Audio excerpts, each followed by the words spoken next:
ihatag mo kay Alexa sa mga adlaw, Lord God. May imong gidulangan iyang life, Lord God, na siya mag-celebrate sa iyong birthday, sa ika-5 niya nga birthday, Lord God.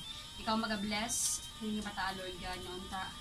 I-guide mo siya sa iyang pagdako, na siya magdako nga mabuot nga bata, may kahadlok sa Ginoo, matinabangon sa ubang tao, Lord God, may respeto sa ubang tao, sa iyang ginikanan, Lord God. Amen. Ikaw man, Lord God, mag-bless sa iyang pamilya, Lord God, magabuo sa Madam Pangrasya, sa kanabuhi ni Alexa, kaupod iyang ginikanan, o iyang ate, Lord God. Ikaw always mag-guide sila, Lord God. Ikaw man, Lord God, mag-bless sa pagkaon nga sa mga tubangan, Lord God. Kini maghahatag og kusog, kabastong sa pangadaw naman na ginabuhat, Lord God. Kini nga food, Lord God, mag-aayos sa among mga sakit, sa among ginabatsag, Lord God, din sa among ulo, hangtod sa among tingin, Lord God. Lord, without you, Lord God, dili dyan na mabuhat ang mga buhaton ng diri sa kalibutan, Lord God. Kaya amon, Lord God, ginabalik o ginasalig sa imong tanan, Lord God. In Jesus' name we pray. Amen. Happy birthday to you. Happy birthday to you.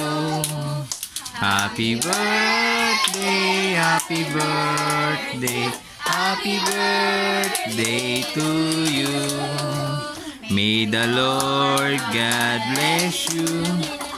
May the Lord God bless you. May the Lord God, may the Lord God, may the Lord God bless you.